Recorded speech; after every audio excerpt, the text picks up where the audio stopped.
Hello everybody, how you doing? I thought I'd celebrate with the British people who decided to let their voices be heard by the whole world, saying, hey, we're Brits, stop effing with us, thank you.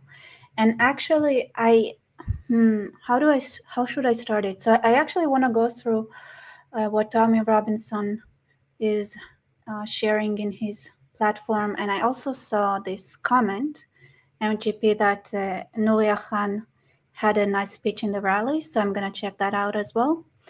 But when I went into YouTube and I was about to search for her channel just to check what she was saying, and the first thing that popped up, like the first suggestion, is it's an article, like it's a news piece by I-24 News in Hebrew about the it says basically the blood covenant, the radical Islam found a home in the West, believe it or not. So I was thinking, should we watch that and understand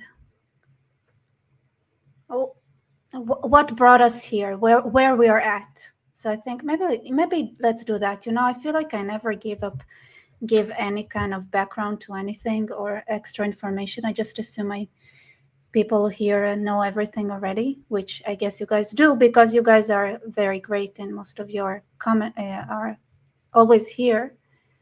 But this time I thought, let me explain for the idiots in the back what Europe is facing and what's going on. So I don't know if it's gonna be, actually the photo is London. All right, so I guess it's going to be relevant for London. Okay, so let me share this my screen.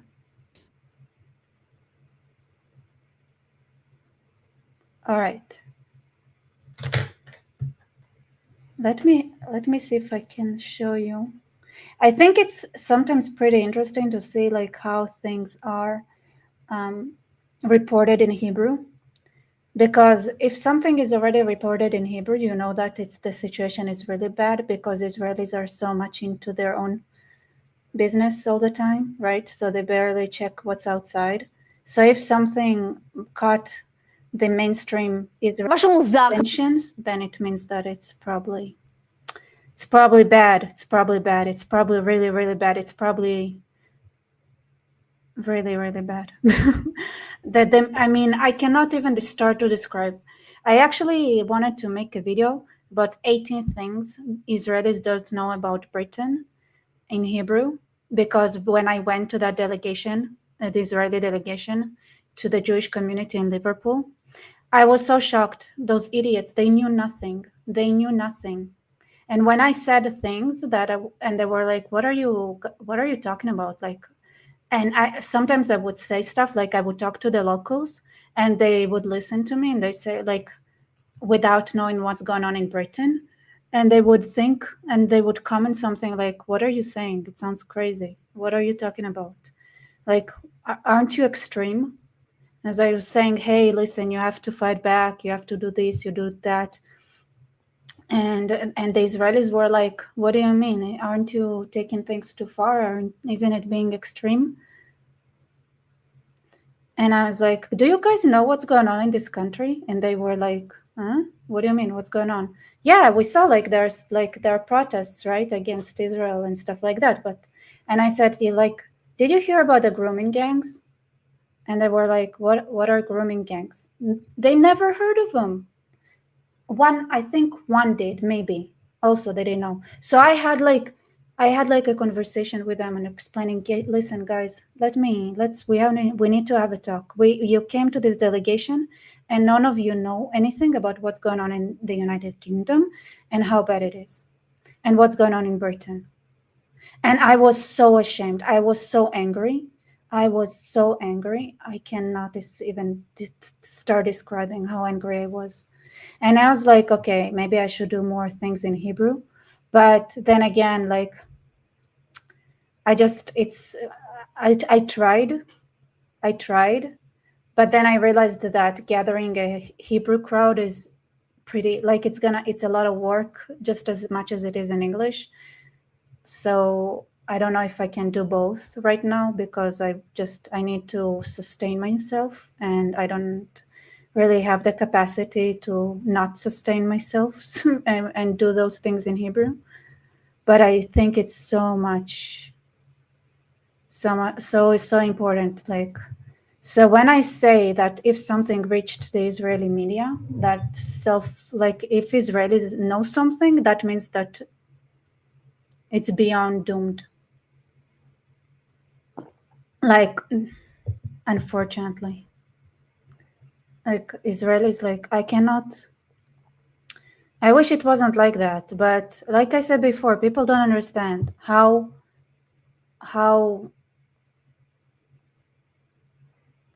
narrow the world is here.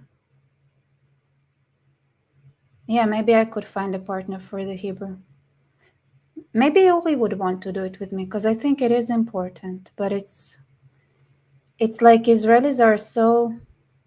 But I'm also just trying to explain to them that being interested in the world and not just being busy, like is something that is important, is also not that easy. So, which I understand. Listen, it's understandable, right? They're overwhelmed. Israelis are overwhelmed, so they cannot deal with everything. But it creates so many problems with Israelis not understanding so many things. Anyway, so this is gonna be in Hebrew, and I'm gonna try to translate as I go. Maybe I'll just lower the volume here so it wouldn't be too loud for you guys.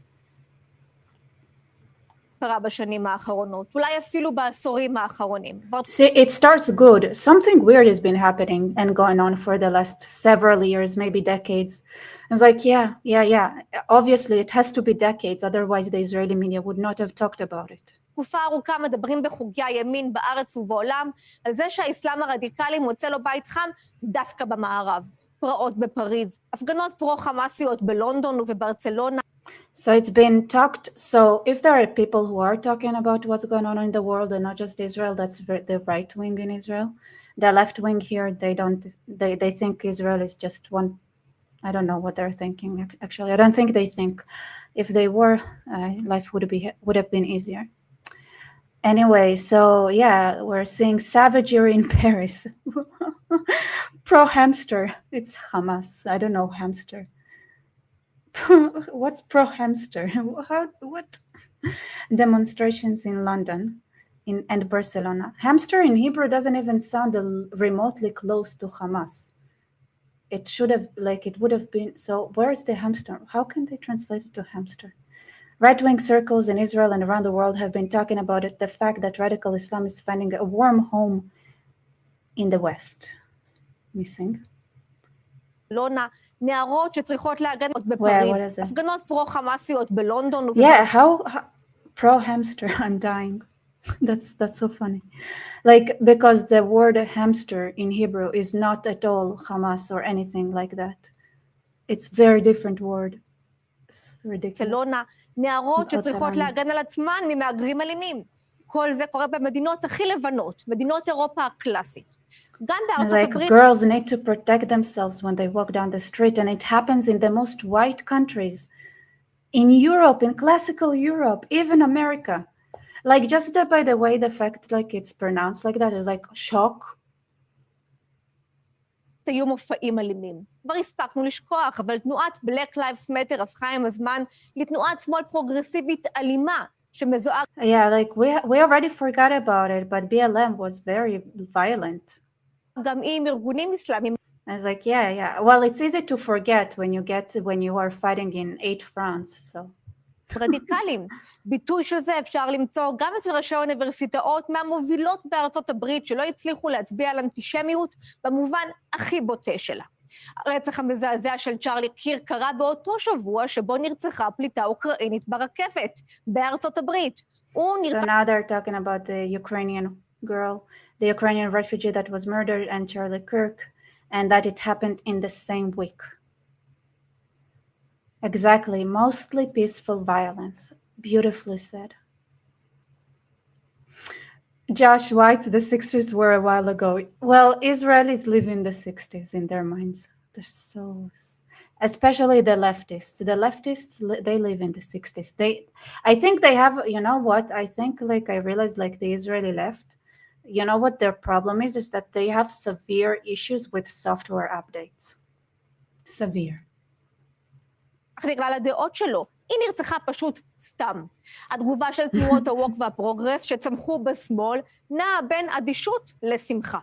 האירועים האחרונים בארצות הברית ואירופה מסמנים את הקשר בין תנועות... Actually, to be honest, it's so basic. I don't wanna. America would, like, people are making fun, like, are happy for his death. Like, she's actually, like, just explaining everything. Can you believe everything that's going on? And then she goes on to explain all the, like, basic things that are happening. All right, so basic. Like, why am I still disappointed that the Israeli media sucks? Why? How can you still keep me? Oh, where did I go? What? Here I am. I don't think Israelis have much similarities with Americans. For example, the stabber would never leave the train alive. Yes, no, 100%. I agree. It's not that I think they're the same. It's just that I think that Israelis don't understand the world around them. And it affects Israeli politics because to them, right? So, you know what my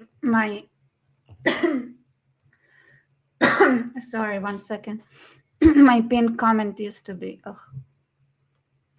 wait, let me let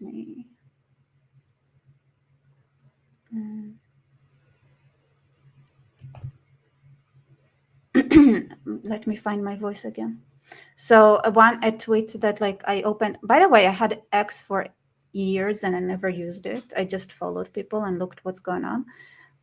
And obviously, since I'm now on social media personnel, I tweet as well. So I think one of the first tweets I've made was describing the left in Israel. So the left in Israel, it's like, imagine a small village, a small Jewish shtetl village in Germany, right? Where all the people there, like, everybody is Jewish and everything like that. And one day, like, the people in the village get really, really angry with their mayor, and they go to them and say, hey, what's up? Why is nobody buying our commodities? Like, why is business so low? Clearly, you're not doing your job properly. Go, like, talk to our neighbors, talk to people around, and ask, like, why are they not buying? Like, why can't we sell anything? And he's like, listen, there is the political situation right now in Germany is not that easy. It's a bit too difficult. And then they go and demonstrate, like, against the people who manage the village, saying, hey, why is there no business? While Nazism is raising everywhere. Nobody wants to do business with Jews. That's why. But they're not, like, they wouldn't accept it, right? They wouldn't accept it. In their minds, they were like, why don't our nice German neighbors buy from us the way they used to? Well, because they're not nice anymore. They're Nazis now. And it's like, so, okay, so do something about it. Do you understand the scale of the work that needs to be done? No. Nothing. This is the left, okay? This is the left in Israel. Like, their world is narrow like an ant's. And that's, by the way, it's a poem in Hebrew by Rachel המשוררת. My world is as narrow as the world as an ant's. That's awesome. That's the way they are. That's me. Okay. Okay, that's me having a little bit of a rant about Israel is not knowing much. Anyway, yeah, nigga, sip some water. Okay, fine, I'll sip some water. Here, let me just play something to you so that you wouldn't be bored while I take care of uh, my throat.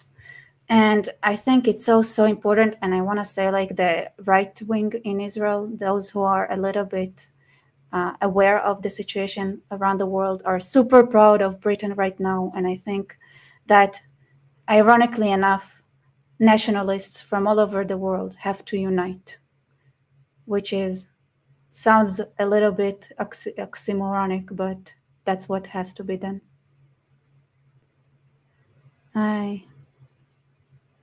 So I think, are they gonna get rid of that psycho Islamist appointee? I think I want to talk about it. I want to talk about because in the description I think I wrote, this is just the beginning.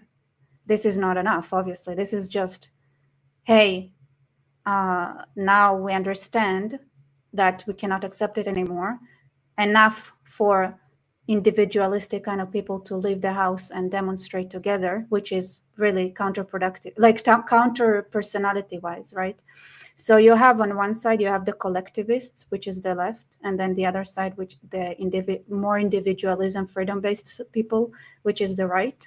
So if you're a freedom-based, individualistic kind of person, acting as a collective is very unnatural for you. So it's so much harder to even have any kind of demonstration or any kind of gathering together when you have that kind of personality. So the fact that we are seeing so many Brits going out to the streets is extraordinary, because unlike the left, they are going against their natural tendencies and their natural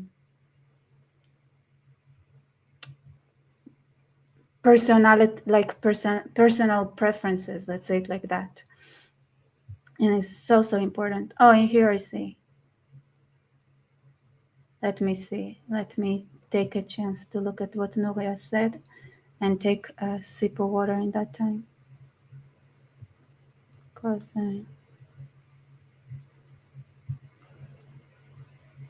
freedom of speech.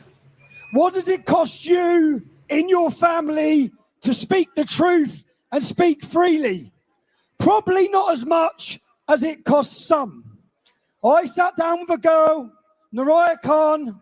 It's why I have so much respect for ex-Muslims, because when they speak out, they risk losing everything, okay? As well as being punishable by death. So we've got an audience. Naraya, come up, introduce yourself. Give her a round of applause, everyone. Thank you, Tommy. Hello, Trafalgar Square. Okay, I have no idea how I'm going to top what you guys just heard, but I'm going to say a few words nonetheless. So Tommy Robinson once said, courage comes with fear. Pretty deep, right? Because fear pushes each and every one of us outside our comfort zones. And that's why I'm standing talking to you here today. My mum always said, fear is a false emotion appearing real, F-E-A-R. But let's get one thing straight. None of you have come here today based on a false emotion. All I see is a crowd full of people who know exactly what they want and mean what they say. Each and every one of you here today is here because they care for and love this country. Oh, you guys are saying this was last year. Oh, oops, sorry. I made an oopsie then. It's the wrong one? Is it the wrong one then? It's not from today?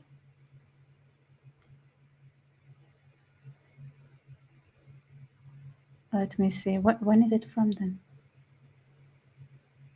What does it say? No, it's from 2 hours ago. It's from today, you liars. You scared me for nothing. Well. And it's time to stand your ground.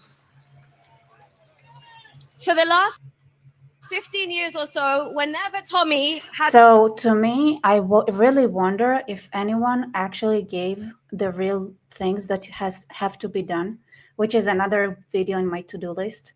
I don't know if you guys watched, but a long time ago, I've made a video talking about how Britain was conquered.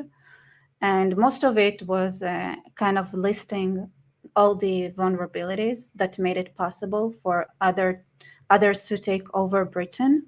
But to get Britain back, you literally needed to do the same thing, just in reverse.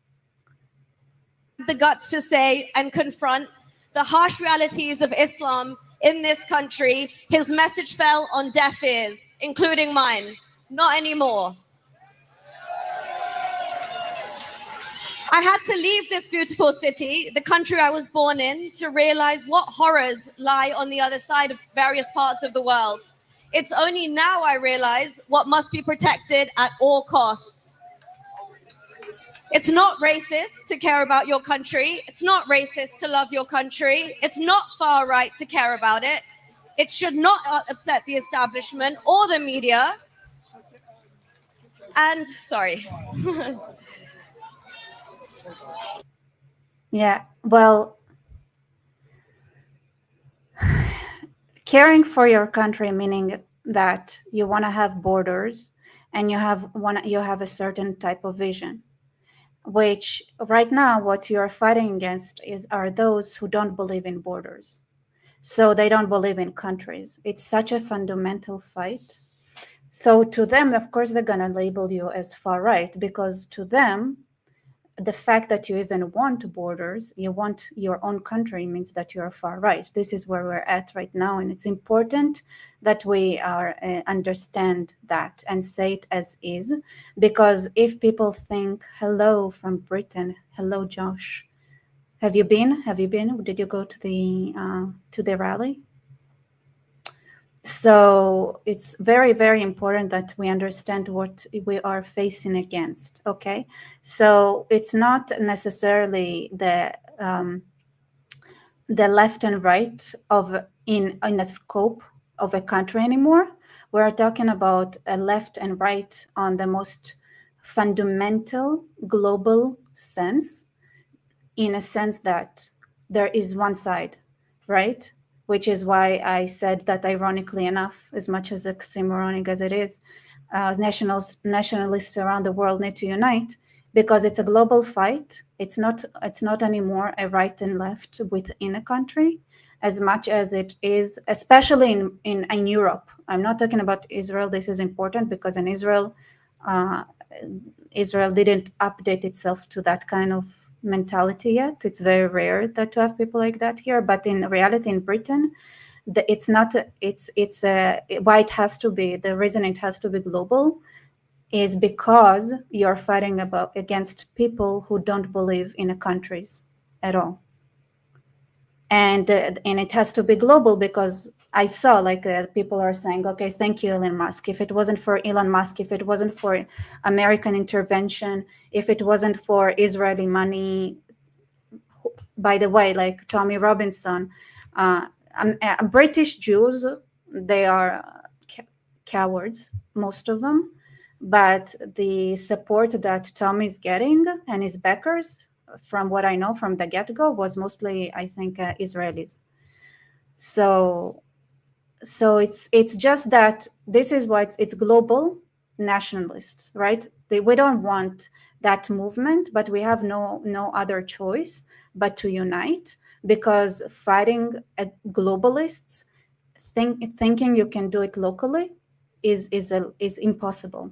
The only way to do that is actually to fight globally as well. And this is why it is celebrated. Like this rally, Americans celebrate this rally. Israelis are celebrating this rally. This rally is not national, it's international. It's people who believe in countries and borders and the right to have their own self-expression in their own countries, versus people who want to erase that. You want to erase that. It's in my course, in my Understanding Humanity course that starts in a week. So by the way, if anyone wants to join my course, then there is maybe a couple of days to join before I close the round to sign up for good, that here is something important. So in the last segment of the workbook, I'm talking about the Tower of Babylon. So the Tower of Babylon is a story of globalists. So the problem with speaking one language and having one framework and having one type of thinking means that you erase individuality and the freedom of expression between people. And every and I said it also in the introduction, to my course, every geography is different. Britain, the way it is, because it's an island, it should have a certain type of mentality that is different from people who live in the desert. It's important because it's survival. You cannot have a desert mentality in an island. You cannot have an island mentality when you're in flat inland country. So fundamentally, based on earth, dirt, geography, we need to have those borders, and we need to have distinct cultures that there is a okay. So the most fundamental, the first occurrence of nationality in the world is the Jewish nationality based on the Bible. So it's based on three things: people, location, like a country, and a law. All right. So but I don't think people understand how important the country is. The country means a lot, and we as Britons, you are white because you're in the effing north. Okay, you're not black because you don't have enough sun to be black. It's that simple. Yes, you should be a white country because you are located in a place that requires white skin. Okay, that it's basic. Like it's not that you need to go and chase all the people who are darker skinned. No, but it makes sense geographically to have white people living in Britain. It makes sense to talk in euphemisms because you're an island. That's what island people do. It makes sense to have that polite society. That's also something that is due to your geography. There is so much to it. But if you bring a mentality that doesn't fit your geography, then long term, it's not going to work. It's not going to work. It's a mistake. So I want to say that fundamentally, you need borders because we are different, because we have borders, right? There is me and there is you. And then there are people who live in a certain area that have to adjust to that local area and build culture that fits the area. So important. So a lot of people I don't think people understand that part enough. Okay. Most of the Bible is completely localized. Most of the laws here, in fact, they are structured around the climate and the type of earth Israel has.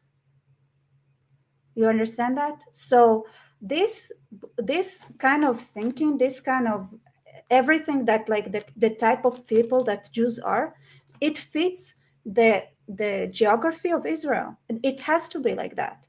And I say that because it's so, I just want to make it clear. I want to make it clear that locality is important. And there is individualism that should and must come from the geography of where you're located. Okay? And this is why borders are so important. So important. And of course, the other reason borders are so important is because if you have no borders, it means you have one mentality, one type of thinking, And this is when science dies. You wouldn't know what's best, and you cannot have different structures competing with each other with different ideas of different ways of building a country if there are no borders, because that would force everybody to live under the same structure. And people should have the right to experiment with different structures. It's the only way we can compete and actually improve. The worst thing that you can do is to take away competition. Everybody is the same. Every country is the same. Everybody is living by the same principles. No, we need competition because we need to be like, hey, this country tried that and it worked. Maybe we can adopt it. But we can only do that if there are countries that would try different things. There are so many reasons, right? I want to go back to the basics. This is why it's like my course is so understanding humanity. It's so important to go back to the basics and understand why God, which is funny, right? It's like, I know, but there is a reason why there is this mentality of Babylon Tower doesn't work. Why? Because you cannot build a huge pyramid because it would end up in slavery, always. A little bit of a jump here, but join the course to understand the whole thing. It's so important, so important. So when Brits rise, I as an Israeli, when I look at it, I want to say this is, I'm happy. I'm happy for you. It's so important. It is so important for you to have your own country. In fact, it's your prerogative to do so. Thanks, guys. Most people here today, not least Tommy, would have been called any of these names, probably been cancelled to some varying degrees or at least vilified. I can't speak for everyone here, but what I can say is all I see is good, hardworking, concerned, loyal patriots dedicated to the preservation of their country and culture. And too damn right. Why not? Britain's amazing. This country's amazing. How have we got to the point where even a Union Jack flag on a window is frowned upon? But my entire neighborhood could be swimming in a flurry of red, green, and white in support of Palestine. Yeah, because it's globalists versus nationalists. 100%.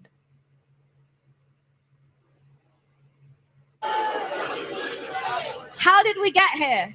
I'll tell you how. By being one of the most irresponsible and spineless countries in Europe. By embracing the... Hey, girl. I don't know if Britain deserves this title. Just because you guys speak English, so everybody knows what's going on in Britain, it doesn't mean that you have it worst. I don't think you have it worst. I think just the other countries hide it behind languages nobody speaks. Like Sweden. Who speaks Swedish? Nobody. Basically a dead country. The very people who want to bring this nation to its knees. By that, I mean for far too long, we've allowed British culture to be pushed around while we bend over backwards to appease others. This needs to stop. We need to treat the degradation of our cities, including London, the spaces, the obsession with diversity, for the sake of it, and a massive no to anyone thinking they can operate parallel legal systems, Sharia or any other, in this country.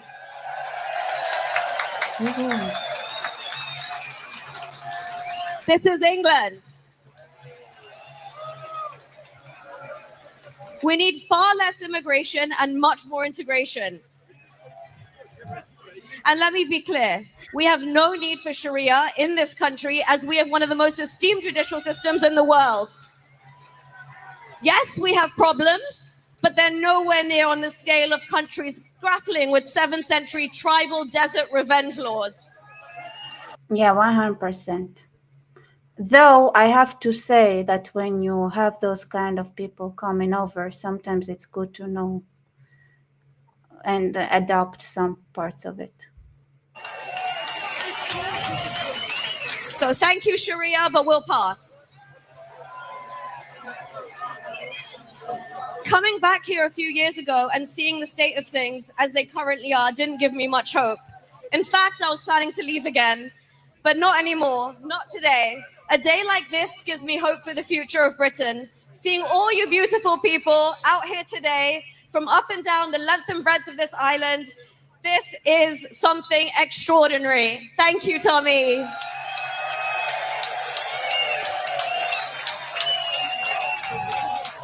So I'll just end on this, something Tommy has been saying for years now. Do not cower. Stand up for your values. And as I can clearly see today, the people of Great Britain have spoken.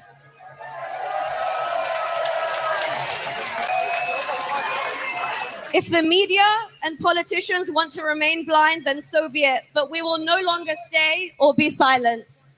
Thank you. Peace and love, everybody. Interesting. Actually, I kind of want to do something more interactive for once. Does anyone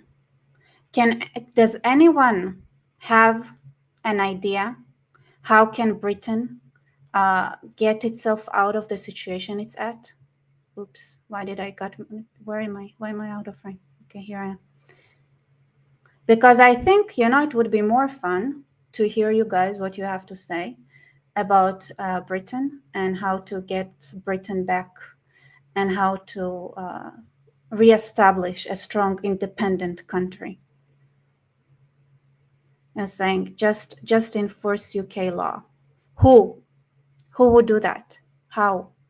What stops the United Kingdom from enforcing British law right now?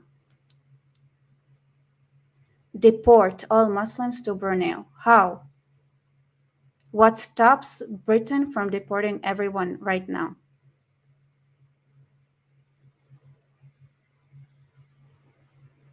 A reform. What would the reform do?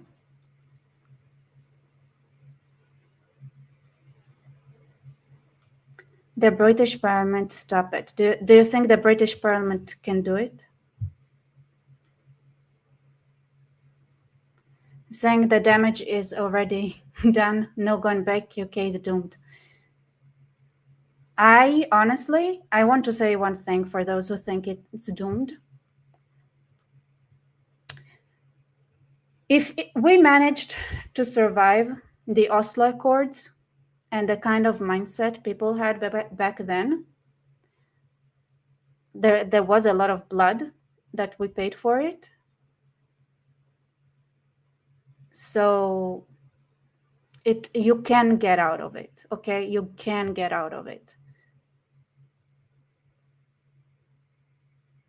You can. You just need to understand that you might have to work harder than what you're used to. That you might have to take some extra steps you've never taken before.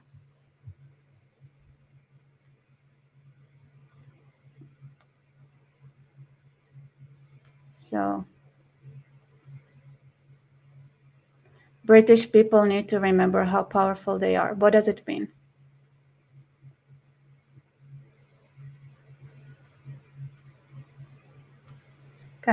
Okay, let's go through Tommy Tommy Robinson's feed, because I think that is important. And then I want to show you, I kind of want to go through the video I've made 2 years ago, maybe, about how Britain was taken over, just to see what I said back then and what do I think now, and maybe get your reaction as well.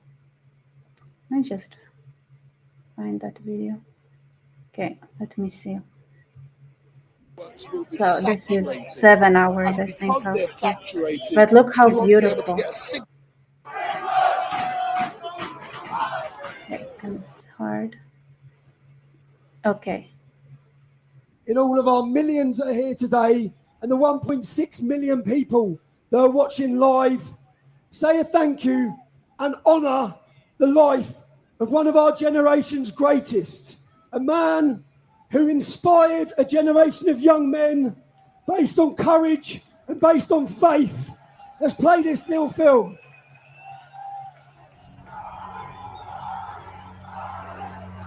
What advice do you have for me as I move into adulthood in order to become a more informed and involved citizen? Well, first of all, thank you for being here, and I have hope thanks to people like you. How old are you again? 13. 13. Here's a couple things I want to encourage you to do. Learn something new every single day, and focus on what it means to be a good person and a person of strong character. Aristotle said that courage is the ultimate virtue. Without it, there are no other virtues. If people aren't courageous, you don't have honesty, you don't have justice, you don't beauty, you don't have wonder. Sorry. And so at age 13, I want you to commit yourself to a life of courage. Courage is doing the right thing when you don't. Okay, I want to hear something funny about courage. I'm sorry you guys didn't hear it. I just, yeah, first of all, RIP. So on my sister's bat mitzvah, there is a custom where we just awarded her with traits, and each family member got like one trait that like something that they bestow upon her, and I gave her courage. That was the trait I bestowed upon my sister when she was 12. And it's so interesting because this speech, talking to a 13-year-old, is so similar to the speech I gave to my sister in her bat mitzvah. What advice do you have for me as I move into adulthood in order to become a more informed and involved citizen? Well, first of all, thank you for being here, and I have hope thanks to people like you. How old are you again? 13. 13. Here's a couple things I want to encourage you to do. Learn something new every single day, and focus on what it means to be a good person and a person of strong character.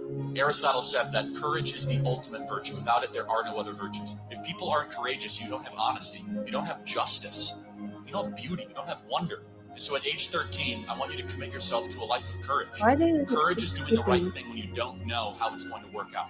Courage is committing yourself to the correct course of action, regardless of the cost associated to it. Every human being, I believe, is made in the image of the divine, is sacred, is unique, and if we get away from I really, really hope this music is not going to do problems for me later on.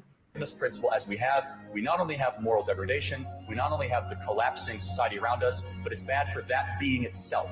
That being itself is unique. That being has...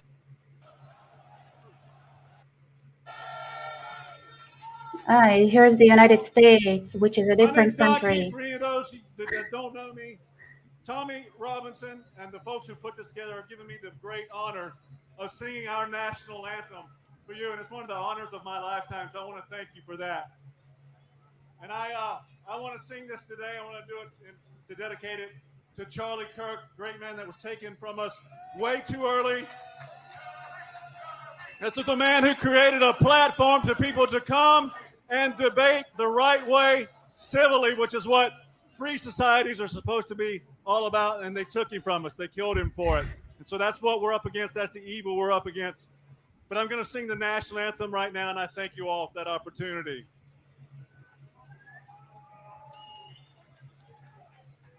Oh, say, can you see by... Oh my God, I'm so sorry. That's not nice.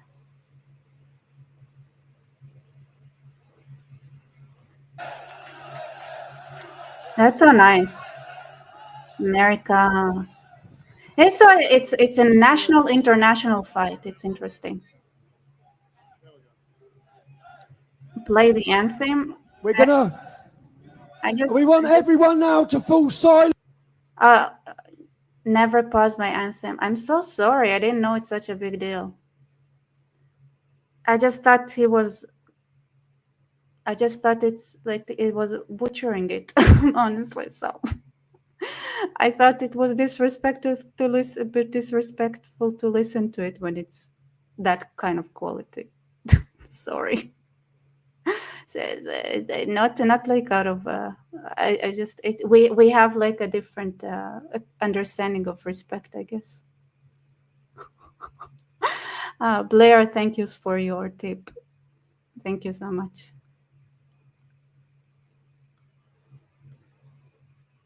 Silent as we pay respects for 1 minute for one of the bravest fighters, one of the most intelligent fighters, certainly is going to be seen in our lifetime. To Charlie's family, we all pray for you, and we hope we honour his life. And you'll know when the minute's up, because the bagpipes will play.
See, there was a moment of silence.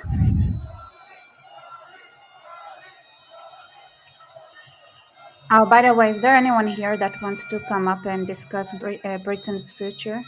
Here's the link.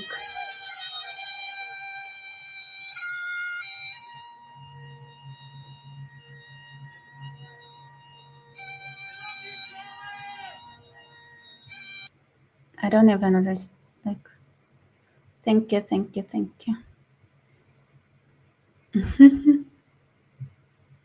Get the proof right in front of your eyes. Welcome to my new...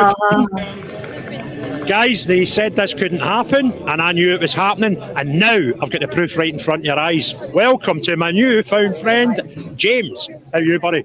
I'm all right, Craig, thanks. Aye, I'm down here wearing your colours with pride. Absolutely, you know that. We've got to stand up and be counted, and sometimes we need to put the past to the past and concentrate on our future. And I'm down here fighting for my kids' future, fighting for free speech, fighting against digital ID. Do you know that? And sometimes... 100%. Like, I didn't understand a word, but like I like this accent so much. You know... Okay. Can I use your real name, or should I call you Harbinger Zero? If you want to come up and talk about Britain's future, I would love to. It's so much more fun to have somebody who would challenge me.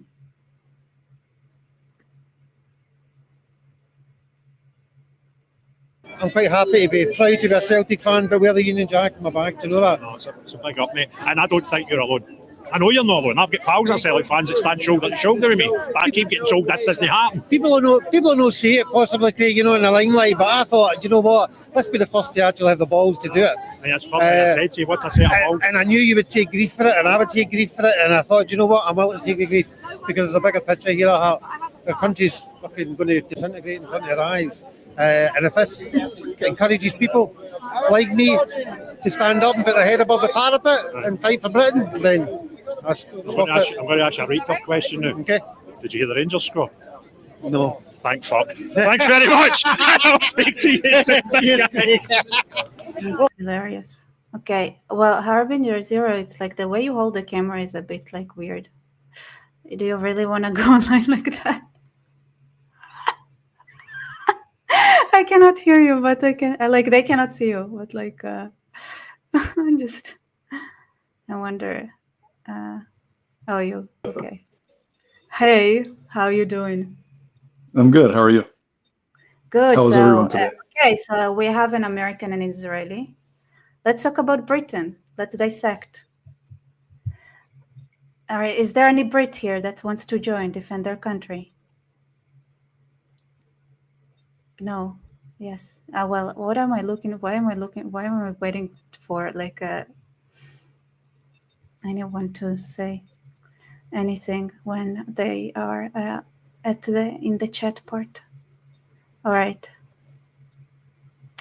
The Guardian reported 110K at our London rally today, yet literally had their own helicopter showing millions of patriots. Look at that. What do you think of that?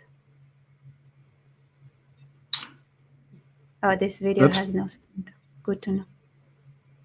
You know, it's really good that British people are coming together like this. It's been a long time coming.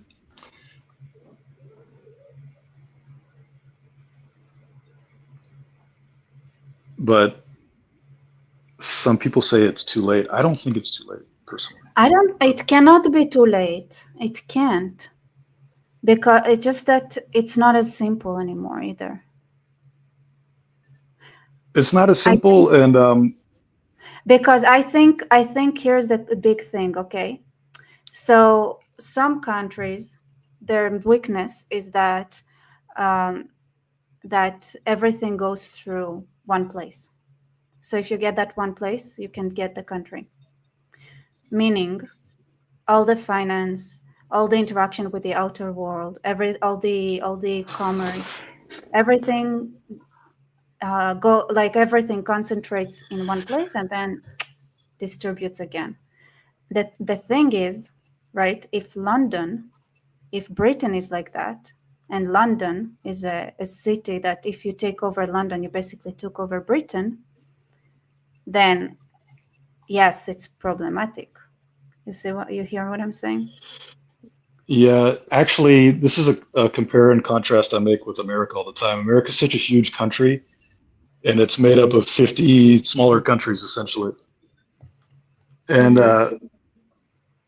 if you invade one of the 50 smaller countries in the larger nation of America, it's not that big of a deal. And a lot of those people can just leave, right? They can just leave to another part of the country, take their money with them, take their tax revenue with them, take the economy with them, right? The UK doesn't have that luxury. So that's one of the biggest problems. And I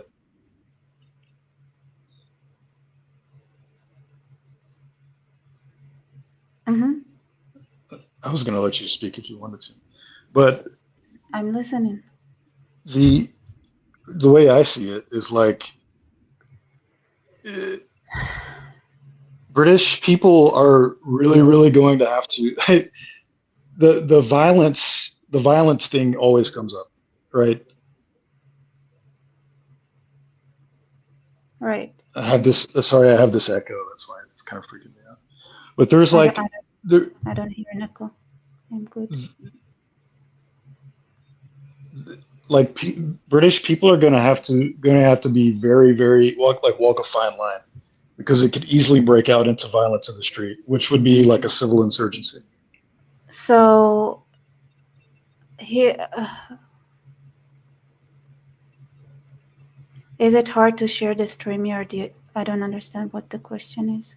What do you mean StreamYard feed on YouTube?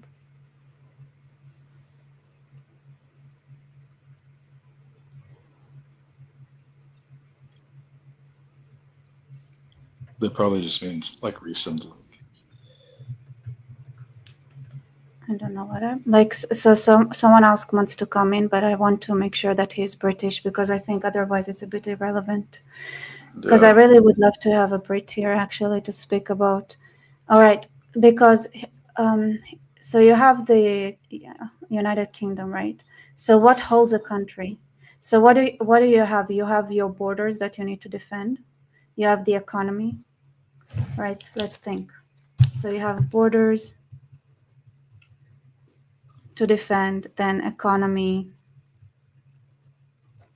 then so I think here's the thing, right? So Britain, isn't it mostly finance what they do? that they make money out of? Finance, military technology too. They export to the United States, especially. So.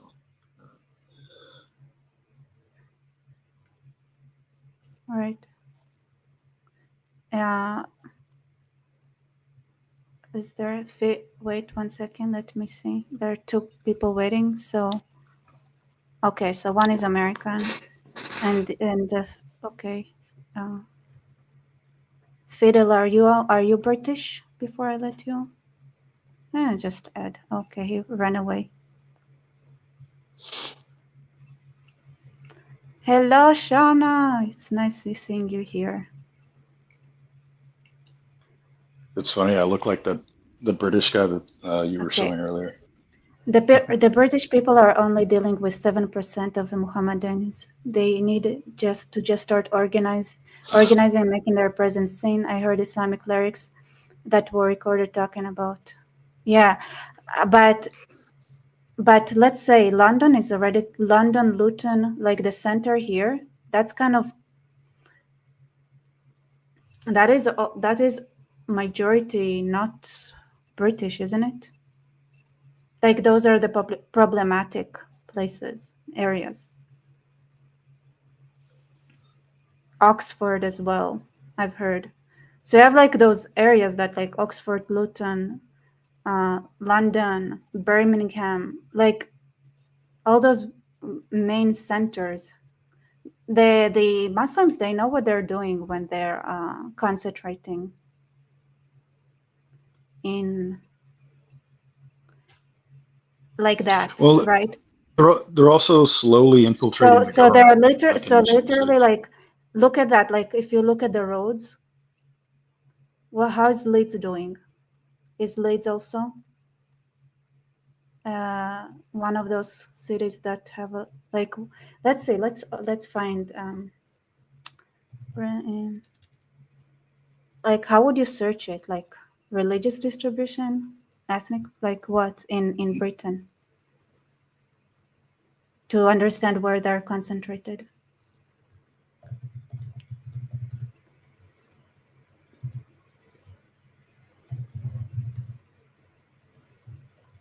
I just look for Britain Muslim population. Hopefully I can find the map. All right. Oh, Islam in England. How convenient. Well, it's not updated, but look at that. You see what they did here? 20% and more. Now it's hard to compare. Right. Look at the roadmap. So it looks like, I'm guessing, what are the roads that you still see when you zoom out? Are those main roads? What are those? I don't know. Yeah, it is MF. No, I just see I guess counties. those are more like, look. So you have the main roads, right? So London, Birmingham, Manchester, Leeds, and this is the distribution, right? So they have all the heart, like there is 20% in those critical areas, and then this is where they're concentrated. And it might be like, in total, it doesn't look much. And that is old. That is an old map. So it's those are the power. That's from power 2010. So it must be way more now. So everything that's white, it's like 0%, but like the dark green is more and more. And I'm guessing it's just that now it's like where it's darker green is probably more like 60% than it is 20%. But the distribution is about the same.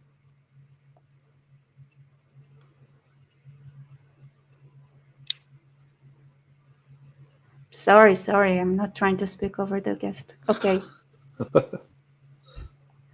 Hey, Shauna, thank you. They need to take back the cities and force the population to separate. I don't know how, though. What do you think?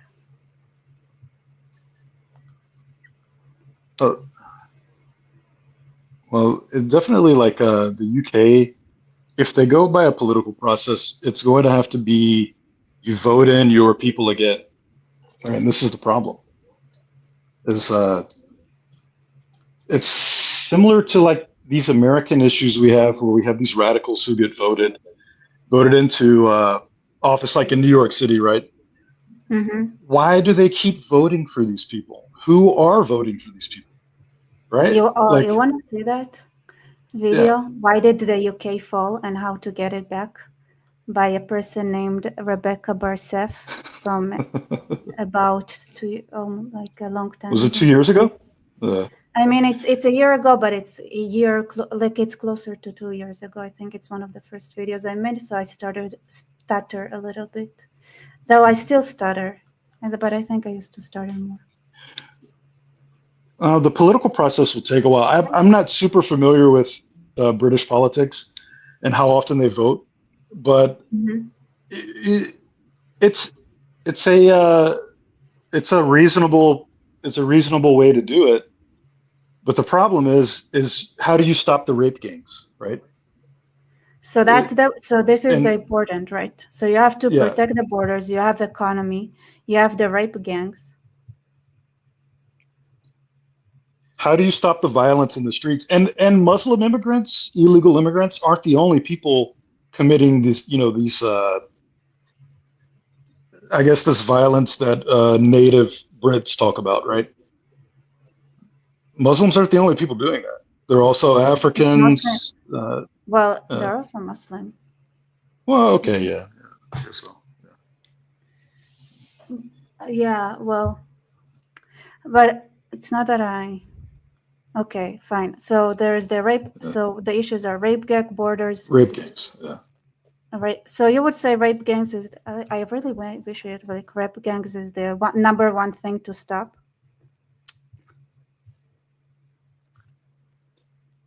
It's definitely one of the worst issues. I would think. Let me get shot here for a sec. Let's hear what he has to say. But if he's gonna be weird, I'm gonna remove him. Shot. I know that you're usually he makes like unfavorable kind of messages. So give shot a chance. Unfavorable to whom? giving shot a shot. I don't know. It's not unfavorable. I'm more honest about Israel than the Israelis are. And like you just said, the situation in New York City, that is purely economic. People in New York just want a break. They're not thinking about Israel, Islam, any of that. Born and raised New York. No. Britain, no New York. Well, Britain is different. Britain is different. So you understand, Britain has a heavy concentration of Pakistanis and a lot of the more Asian Muslims than you might be thinking of. That's a big part of the situation. Like in Birmingham, thick, been all over the place fighting Islamic terrorism for a long time, right? Seen it in South America, Africa, the Middle East, Europe, everywhere, and everywhere except here in the United States. Britain has the Pakistani situation, which is very different than what you're going to get with the Arabs. And that situation drives a lot of the sexual violence in ways that are not going to be as understanding to like your American audience, because that's not really a thing in the US. Sorry, go ahead.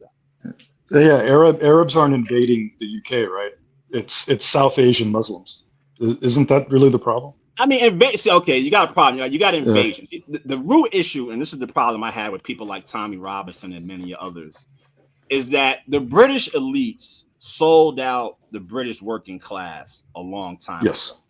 Invasion Thatcher, is colloquial for like the situation going on. Neoliberalism, neoliberalism has two sides, right? You have the half that's in the first world, we used to call it 40 years ago, and then you have the other half that's outside the first world doing the hard labor in China, in the mines in Africa, in Indonesia, mining for nickel ore and whatnot, right?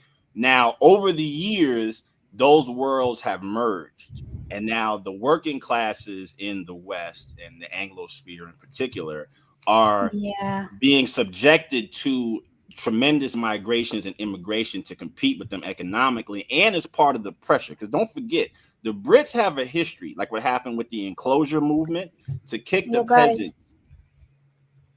Go ahead. Yeah, it's post-colonialism. It's yeah. Well, it's before colonialism. They have a long history of doing this to the working No, I'm class. saying this is a we're not product of looking backwards. post-colonialism. We're trying to look forwards. Okay. But it's connected to the Islamic thing, because if you don't understand what Alright. led to the Islamic immigrants, then you're not going to fix the problem. You're too focused on the geopolitics of it, and you're ignoring the lower, more grunt level economics of the working class. That's how they got there. The British elite brought the Muslims in to work the factory jobs. Yeah, Well, the year 2000. The year 2000. Why does that why does that upset you? Because it's true. Why does it upset you to hear this angle? What do you mean it upsets me? It doesn't upset me. It doesn't. Yeah, it doesn't upset me. We know this. It's not. Like, It's not. It's not the issue here, though. The issue is not the people on the street. That's the problem. I think people think that it's those working class Muslims that are the problem. Well, the problem is different, because the problem is that the law is not being enforced upon them, and that the fact that the law is not enforced is not because anything that has to do with them. Like, they could work and be used as cheap labor, right? Without the side effect of them doing what they're doing, right? They still would do the same kind of job in theory. So why would the elite not make sure that the slaves that they bring would work properly? So Because it's they don't different care. than that. They don't care about the lower classes. They abandon them. They don't care. The British elites don't care about Britishness the way that the global elites don't care about anyone, it seems like, because every country in Europe that this is happening to, and in America, this all happened at the same time. Here in the US, we fixed our problem, or there was are a attempting pulse. to.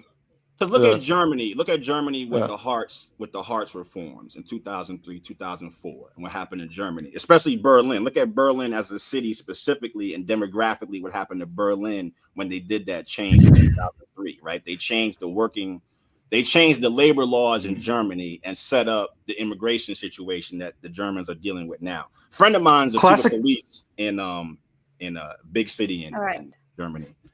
You guys, classically, they always had I'm gonna Turkish mute you immigrants. both, because I think I don't want to be here all night, honestly. But I do want to go through a little bit of what I had to say. Why did the UK fall? And I'd be more interested to hear your commentary on that. I think, and then we can go on and speak about because for the last 5 minutes, this is where I actually said, "Hey, what could you do to get it back?" Which I think is important.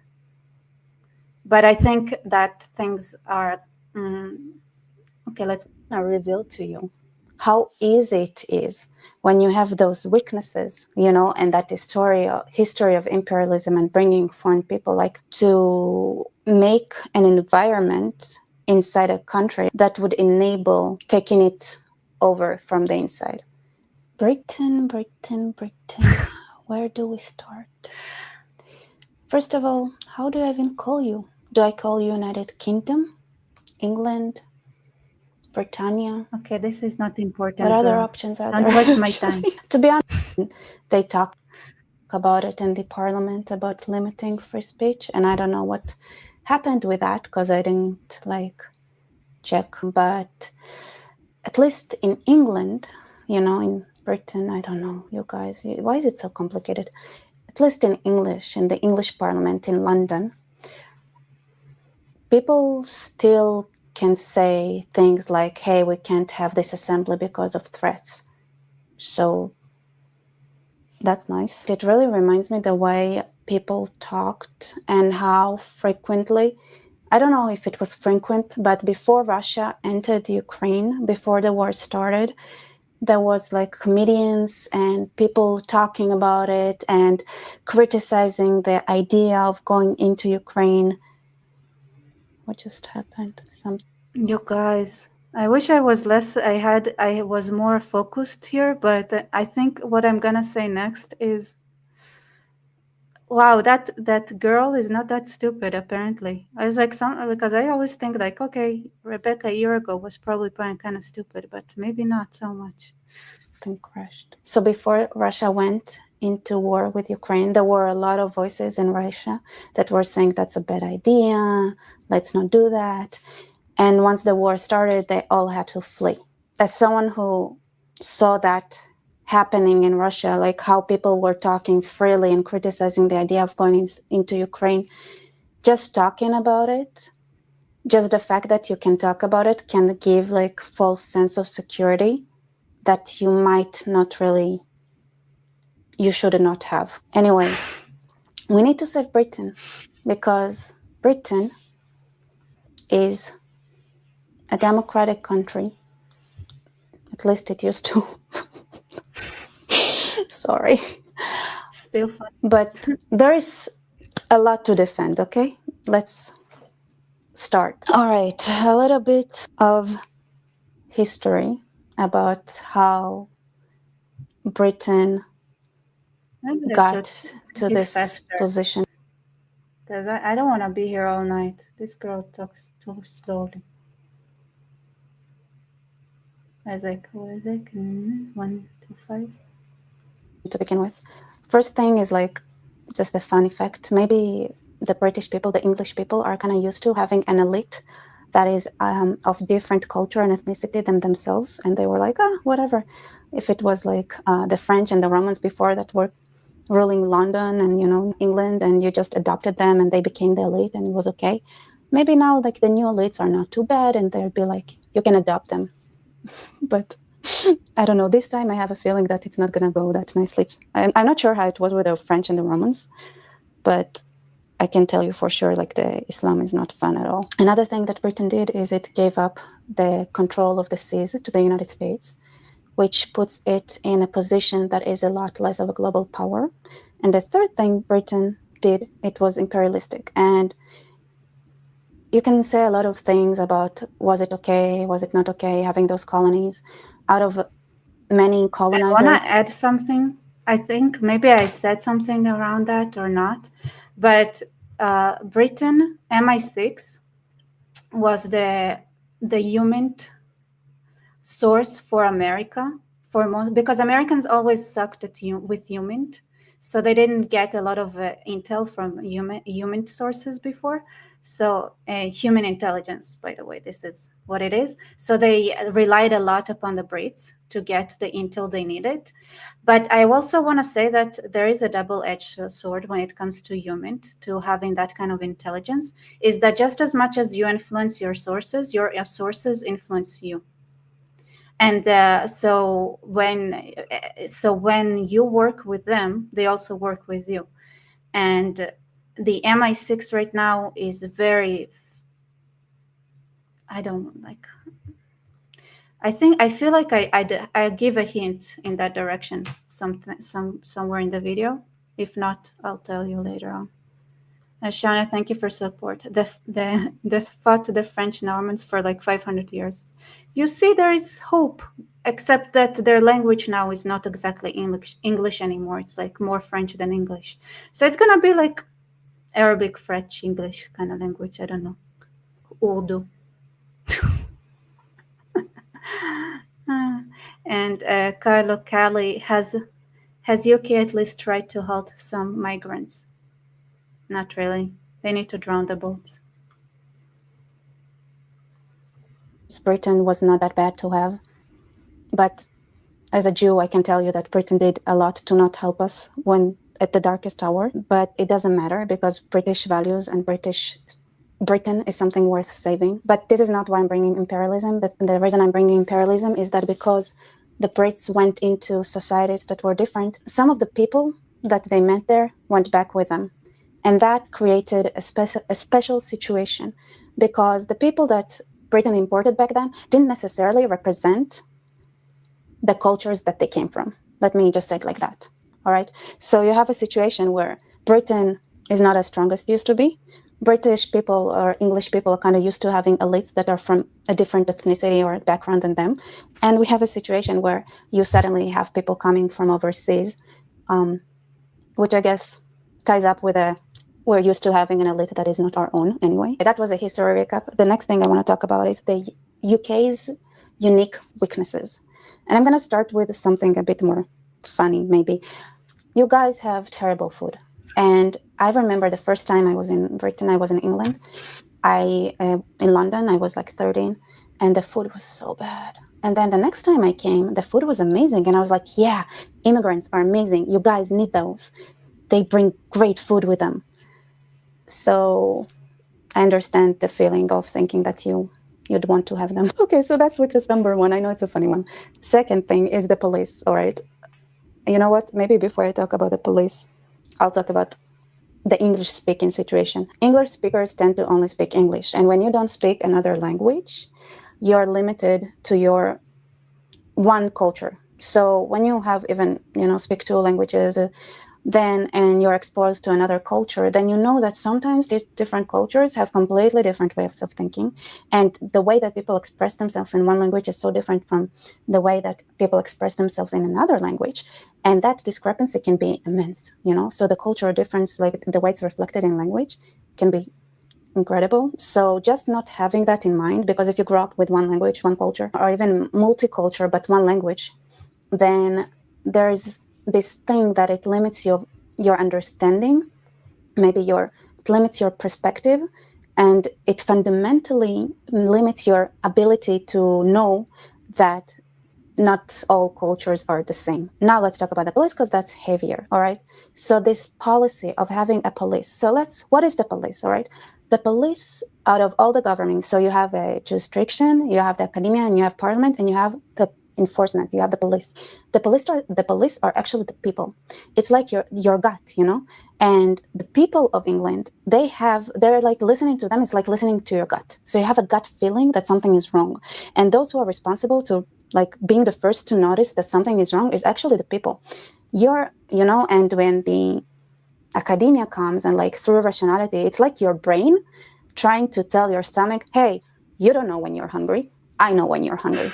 And by the way, I'm pretty sure like the stomach, like the digestive system has its own neurons.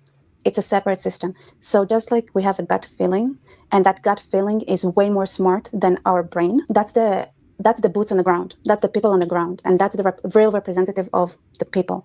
And what happened is that the police doesn't have its power. It doesn't have the ability to enforce what it's supposed to enforce, because the weapons in Britain from the police were taken away. The army is another issue, which I'm not going to touch right now. But the police is like the most basic thing. And when the police doesn't have a way to stop crime, and you're a patriot, and you're serving in the police, and you want to protect your neighborhood, and you don't have the means to do that, you're going to go crazy. So what people do, they quit. Usually they quit. So the patriots, right, quit the police because they see crime and they have nothing to do with it. So who do you have left? You have the enablers, those who are like, you know what, I'm going to come 9 to 5, just get my money, and whatever happens, I'm just going to close my eyes and that's it. That's one. You have those who are, no, I'm going to stay. It's important. Those are very, very few. Don't count on them to be many of them. And they're going to be pushed down, suppressed like all the time. And then when you open your country to immigrants, you have those who don't care that they don't have a power to stop crime, because they look at crime in your neighborhood and they don't like you. So they're happy to watch crime, Like those police people who might be having they don't even have to be immigrants, right? They could be like communists, anarchists, all kind of people who are like, hey, I can go work as a policeman. I don't have to do anything. I don't have to power. Like nobody expects anything of me, because everybody knows at that point that there is nothing that the police can do but anything. So I'll just watch the country burn, bring some popcorn, pretend to do my job. But in reality, I'll have fun from it. And that's scary. When you have that kind of people in the police, because the police doesn't have power to do what it's supposed to do. And you drive out all the good people because they go crazy, and you bring all the anarchists and the crazy people, and you have the enablers who are like, whatever. And then you have those who really, really try to fight the system and are saints, basically, but they're a minority that is being pushed down. So those are the three weaknesses that are unique, I think, to Britain, which is police without force, bad food. That made me think personally that immigrants are like, yay, you should have as many as possible of. And the third thing is that you guys only speak English, and you have and that limits your understanding in a way of what's possible. I'm gonna reveal to you how easy it is when you have those weaknesses, and that history of imperialism and bringing foreign people, like how easy it is to make an environment inside a foreign country, that would enable taking it over from the inside. So the first place that is infiltrated is the academy, because you bring the best people out, from India, from whatever places, and then there are two things that happen. You bring really good people, and then you get an impression that, wow, that's amazing, we should have more of those. And two, you bring smart people that have an agenda. And these smart people with agenda open the door to other smart people with agenda that can, now they have access to professors, to the elite in general, and the elite, and I'm going to talk like in academia, it affects a lot. Law school, right? If you get law school infiltrated, you get the jurisdiction, the jury. Why is it so hard to speak English? The jury, whatever, the judges. Those are people who become judges. And so you get the academia and you get the judgment system. That's this first system to fall. And what does the judgment system do? It's that it starts enforcing law in a way that weakens the country. And it does that in several ways. First of all, even if you don't even have to have all the jury infiltrated, right? You just want to have one person that knows all the dirt about all the other people and is willing to use all those, by any means necessary to promote his agenda. And sometimes that's blackmailing, sometimes it's, bribe, and sometimes it's just, one of the benefits for people with agendas, that the academia is a place that many people there, students included, they didn't live in the real world yet, students, especially if they didn't serve in the military before. So they have no idea how the real world works. And sometimes you have professors that all they've done all their lives was being in the academia, and they also don't know how the real world works. And then they think that they are the brain that can tell the stomach when it's hungry and when it's not hungry. And they are relatively easily persuaded by fancy words and ideas that sound nice, but are wrong and unrealistic. But they don't know, because they don't know reality. They don't understand reality. They are not the boots on the ground. And they are, they like talking about things that sound nice. Multiculturalism sounds amazing, sounds beautiful. Diversity sounds so nice. Equity, let's all be equal and nobody's going to be hungry. And then, who is going to think it's a good idea? People who have no idea how life works. These kind of people. So, professors. Yeah. So that's the easiest place to infiltrate. And then if you infiltrate law school, then you're going to have the lawyers, and then you're going to have the jurisdictional system as well. And then from there, the next is the elite in general and the media. Because what's happening is that every politician that doesn't act the way you want them to act, it doesn't fit your agenda, you can just start applying lawsuits on them, and then somebody who was ever had to go through a process in the jurisdictional process, they would know that it's hell. You're not guilty, you're guilty, you're not guilty, even if you did nothing. It's complete, you can, somebody can sue for defamation or something, or whatever. And then you never said that, and you can prove you never said it, but just going through the process is torture. So I don't know, I can, in Israel even, can think of several politicians and MPs that suddenly had a lot of lawsuits against them, a lot of things and then once they started speaking a little bit differently, all those lawsuits disappeared. Where did they go to? And people have very short memories, so they don't even notice. The media really exaggerates it as well. The media is another factor of the academia. You just infiltrate journalism, journal school and stuff like that. Then you're like, hey, I'm from Afghanistan. I would know how to report on Afghanistan better than anyone else. So of course you should give me that position. And then you go and you can write whatever you want. You can rewrite the narrative completely. Who's going to check that the Afghan person is translating the Afghanic language true to its source? And not only true to its source, true to its real meaning.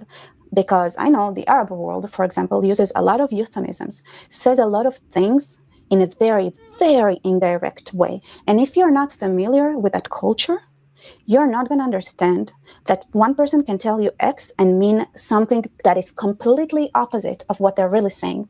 And they are like looking at you like that, hoping that you would understand what they really mean when they say X. Because like those are regimes of terrors. They cannot say things like as they are. So sometimes you're like, hey, why did you say this and that? You know, when you're my friend or whatever, like, are you stupid? What do you think? Why? So those things are not always translatable.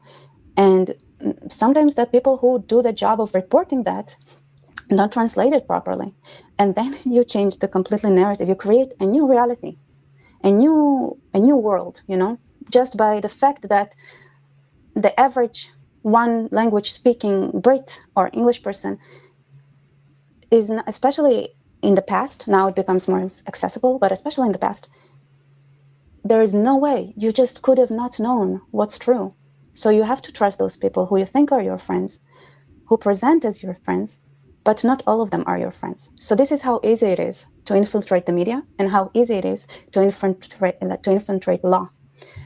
And with those two, you start chasing politicians.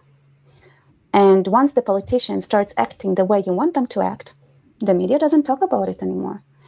The accusations are being dropped. And would the public even notice that something changed, that the politician used to speak in one way, but now he speaks in a completely different way? And I know I have in my back of my mind personally, like MPs here in Israel, that exactly that happened to them. And now they speak, in a completely different manner, you know? Maybe they still try to fight from the inside, but they cannot talk the way they talked before because their life is going to turn into hell. And what's more fun now is in the UK, it's even physical threats, you know, it's real threats, it's life threats. It's like your family, your everything, they find ways to shut MPs up. And once they get the MPs can do actions that would cripple both the army and the police, which are like the gut, the people, you know, those who are like, that's the hardest thing to penetrate, to trample, you know, the people themselves. Because like there is this beautiful sentence, like there are some things that are so unrealistic that only an intellectual can believe them. And there is a real advantage for non-intellectuals, you know, in the police and like in real life, that know reality, that have that understanding that every child has, hey, I don't think it's okay what you did. And then the academia comes and brainwashes. It's like, you know what? Yes, but, you know, like when we were in India or when we were in the Middle East, we went to that village and we shot people. So that person is from that village and now he's hitting you. When it comes to Britain, like, you know, yeah, I have a lot to say about like things that Britain didn't do right. But the Middle East is, from the inside, I can tell you that that village probably planned to go and massacre all the Samaritans or all the Assyrians that live next to them, okay? And that's why the British police came inside. You know, you don't know the real story. But it's easy to manipulate someone who doesn't know. So first is the academia, media, jury, and then you tortured your MPs that on average really want to represent the people, really care. You have to have nerves of steel to be an MP. And then from there, you cripple the army and the police. I'm not going to finish here. I'm going to say what to do, okay? Let's talk about what you can do as a citizen. First, the first thing that you have to reclaim is the gut, is the stomach, is what feeds the body, it's what keeps it alive. It's the police and the army. And I know a lot of Brits think, I don't want to go to the army. I don't want to go to the police. It does things that I disagree with. And I'm going to tell you, I did army service. Army service sucks. It's not fun at all. It's not. It's awful. It's hard. It's unrewarding. You're going to get criticism. And most of the time, you won't even know what you're doing. But what you're doing is important. And from the boots on the ground, you can start making demands to be armed, to have power, you are the ones, you know, you're deciding in the demonstrations, you know, you're the ones on the ground. You'll be like, hey, we're the police with this, like, those demonstrations are dangerous. Stop it. and you are the police, you have that power. But for the people of Britannia to have that power again, you have to go and get recruited to the army to protect yourself and to the police. And I'm going to tell you right now, it's a sacrifice. It's not fun. It's not fun. It's a hard job. It's unrewarding, but it's something you have to do. So that's the first thing you have to do. Second thing is reclaim the academia and the media. Reclaim the media. I don't know. I thought I went more into it. One of the reasons why going into the police would be really hard is because you have to shut up and pretend you have a different ideology than you do, just so you can climb up the ladder and get to a position where you can fix things that downwards, right? So so the way they did it, right? The way they get recruited, they go to the police, they pretend that they're gonna do their work properly, and then once they get into power positions, then they impose their agendas, and that means that you would have to feel like. So for them, right, it's different. It's a different feeling. It's a different psychology. So when you're going to a certain place, thinking that, okay, I only suffer it now because I'm going to take over later, it's a very different psychology than people who sit and see their people suffer and see the rotten system that is supposed to be protecting them not doing anything. It's like the amount of psychological hardship that you have to go through and just tolerate, just to in the hopes that and hide your actual meaning, like your actual want to help your own country, which is ironic enough, just to do the bootlicking and everything like that, as like when it's absolutely not okay, and like with all that, the way that like the psychological awfulness of it, and to get back into positions of power in the police itself. And the thing that happened is that people, like the reason the police was crippled is because people who couldn't tolerate those things, they quit, right? So that's the depressing part. Media by talking. Talk to each other, say, hey, there's a problem. Talk to your family, talk to your kids, talk to your friends. Don't shy away. You'd be surprised how many people agree with you, and you think you don't because the media was feeding you a certain narrative and you think that everybody thinks that way, but no, the media lies. Not everybody thinks that way. So you can fight the media just by talking. Talk in real life and everywhere, but in real life is super important. And when it comes to the academia, you can dry up the resources. Don't attend. Find an alternative education. Try to find those universities that did not fall into Qatari money. And the third thing is that with the parliament, with the MPs, give them the recognition and give them the power and give them the love that they need, so they would be able to fight for you. So they would believe that not everything is dark and gloom, and there is a point and there is a reason they're doing what they're doing. There are people who think about mentally might be those who want to and love their community, the country the most, and then they get lawsuits, they get criticized, everybody tries to bring them down, and then if they do something wrong, people bite into them. So show them love. They need that. They need that support, and that's it.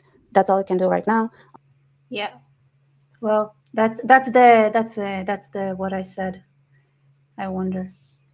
Do you believe it? What do I believe? Do you still believe that?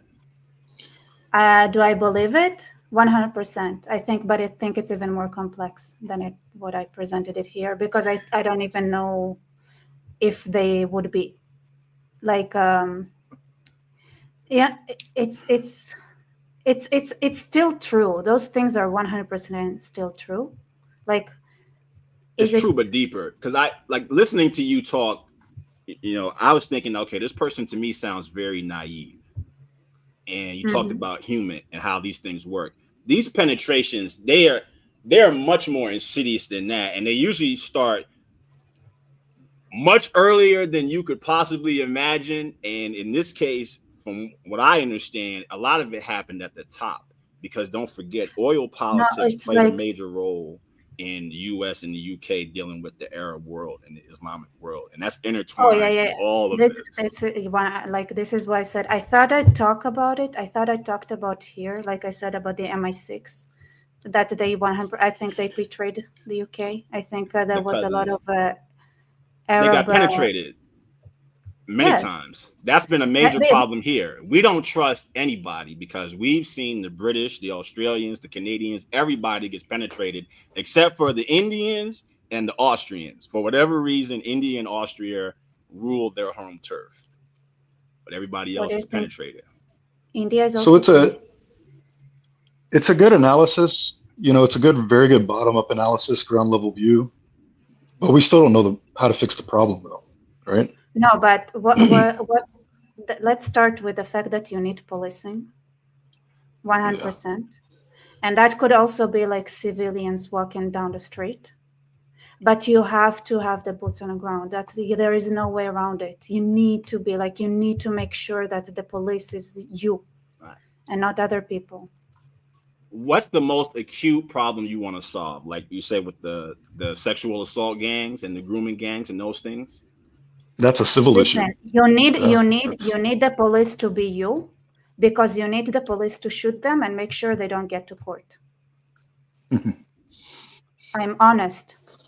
I'm not joking. The police needs to start lying about what happened in the ground and say, like, why did they die? Oh, because they started running towards us with a knife, and all the policemen was like, sure, that really is what happened. And you don't get them into court, you shoot them. Can I pause you right there? Can I pause you right there? Because that is sure. exactly how intelligence agencies compromise police officers, and they're one of the first targets of any domestic agents. And also, why do you think I said that the police is the first? But I'm saying no. What you just said, that's how they do it. They get somebody to compromise themselves. Exactly. That's how they manage to do it. So there is no other way than that. Yeah, but the culture in the UK is completely compromised too. It has been for decades.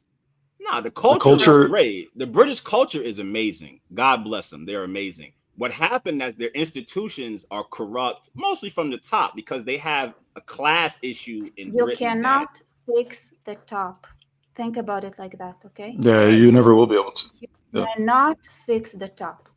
The only thing you can do is throw the top out. That's all you can do. I mean, I think so, but I think they have real counterintelligence problems. That's what I'm thinking of. And I see surgical movements that would probably change many things. Well, I think you could do grassroots is great. I love it. I love policy, but I think that you could definitely focus more on looking for specific actors in the government. If it's just a government thing, but it's going to be a wide spectrum, and it's going to be much more tightly What do you want? The bureaucracy is not listening to the government. The ministers don't have power over the bureaucracy in the UK. This is the steps of normalization. I didn't touch on it, but the bureaucracy is already compromised, and that means that the ministers would say something to the bureaucracy, and the bureaucracy doesn't follow. The bureaucracy doesn't follow the orders they get from the ministers. That's the reality of it.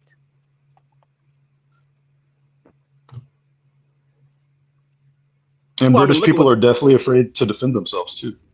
Like it's what it seems like to me. Like the average British citizen just gets walked all over on a daily basis. Oh my God, it's not that bad. People act like it's. You don't think it's that bad? Nah, dude. The UK. When I go to the UK, I have fun. So I don't know what you guys are doing when you're over there. I was there.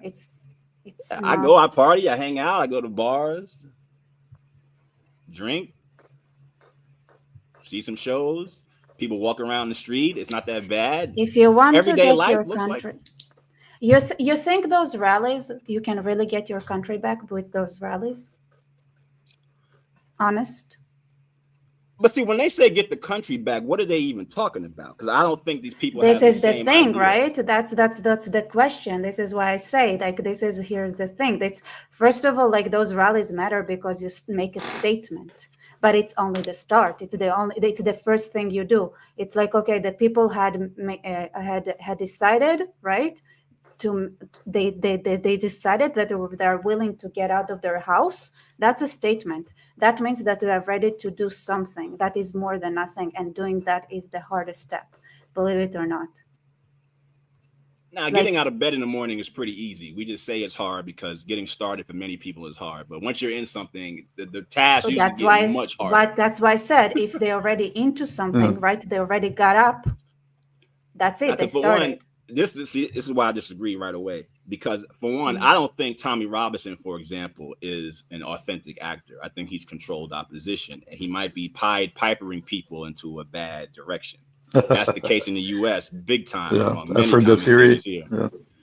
It's all over the Why place. why do you think problems. he's in a controlled opposition? Well, I think the problem in Britain, deep down inside, is Russia, is Putin, right? This is Russia's intelligence operation. Russia. Oh, That's yes, not it is. Russia. The Arab issue that Europe is dealing with, this is Russia. I disagree. It's not Russia. It's not Russia. It's not Russia for sure. It's not Russia. And the Arabs are not stupid. It's just the one assumption I just hate the West making. Arabs are not stupid. They're not stupid at all. Who said they were stupid? They're not stupid. They're not stupid. They're smart to work with Putin. So why wouldn't you give the credit to the Arabs where it's due? Like, why is it Russia? It's Give because them people plenty of refuse credit to when it's understand due. that the MBS? Arabs are smart. No, we know MBS. They have some great intelligence operators in the Arab world. Jordan, for example, is a major intelligence player. I know many of them.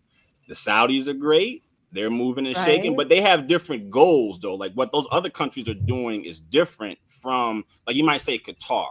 Now, Qatar is different because the Qataris have a history with. They're the same. I'm thinking like intra-Islamic movements, the Qataris versus the Baathists, right? And what that did, and that kind of set up this idea of the left and the Islamicists being one unified front against Israel. Kind of makes me laugh when I think about the Qataris, because I think about the Qataris, I think about them kind of taking a dump on that idea. But apparently, I have a question, Shot. I have a question for you. Do you know anything about the UN population division? No. Only the rumors on the internet.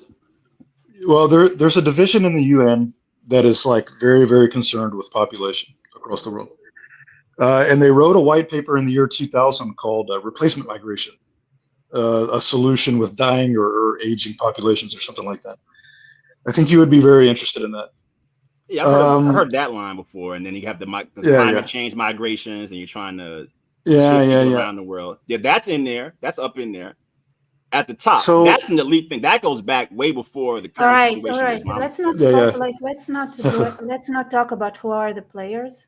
Let's talk about how we because I think it's irrelevant, honestly. It's so irrelevant for somebody who's trying to take over the country back. It's not about trying to figure out what foreign players are the ones who are the most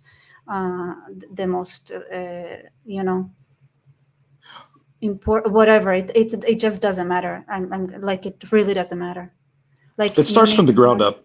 I mean, it can matter. I mean, look at how insecure America became when nuclear secrets were stolen and ended up in Russia, and how that affects everybody's life over here, because now we have to spend more money on nuclear. I'm sorry. I don't care about America right now. It's a Britain thing. It's a general thing to any country.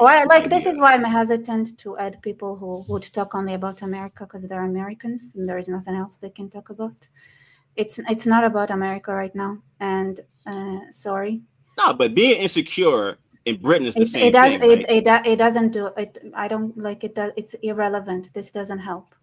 You either get your country back or you don't, and like trying to overdiagnose and sit in the psychological chair for 100 meetings before you start doing anything is not gonna help. Those people in the street. Those are not. There are people you can say, like, not every person is insecure. Those people are not insecure.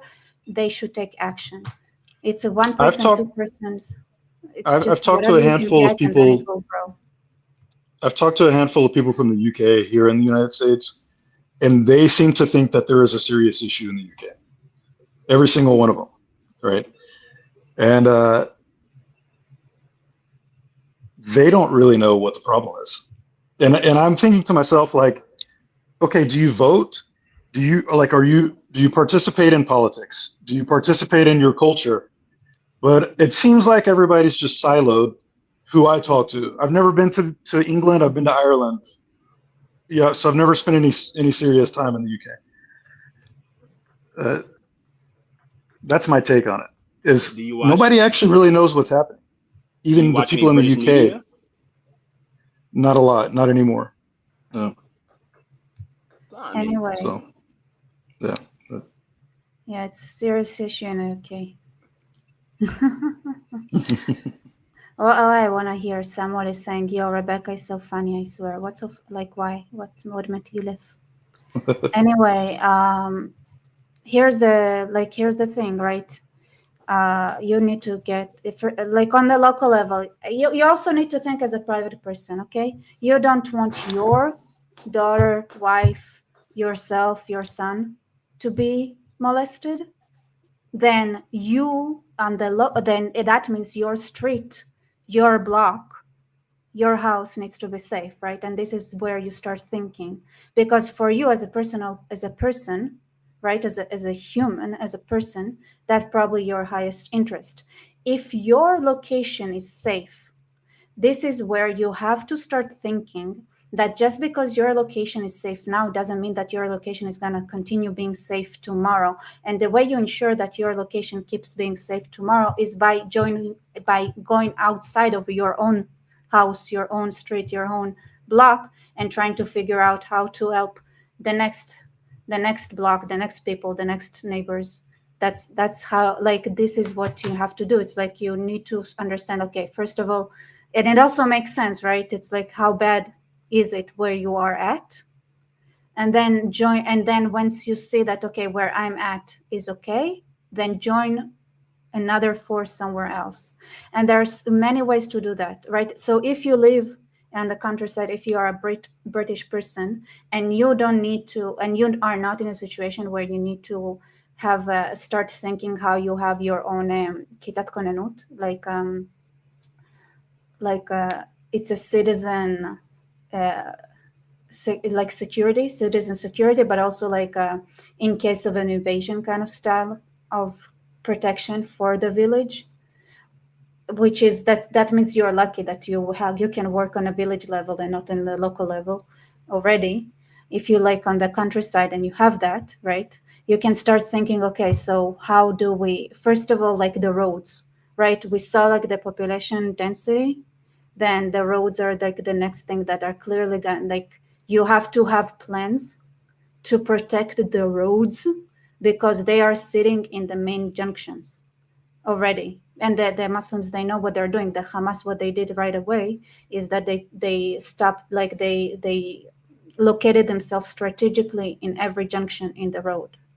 So you also, just for like, if you already have those kind of local, in your countryside village kind of preparation, you also start thinking about the roads and stuff like that. Just have it just in case. First of all, it's going to make you feel way better if you have those plans already planned for whatever going to come, right? Securing your village's resources as well, super important. And just having that is something.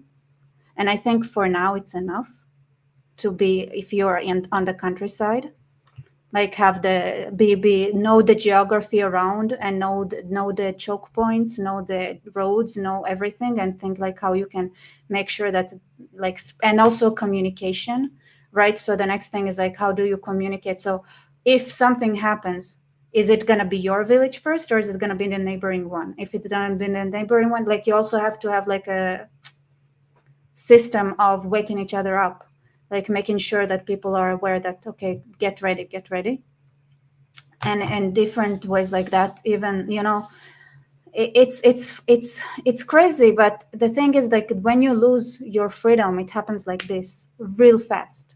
It happens like super fast, and you know that you don't have anything. You don't have an army, you don't have a police.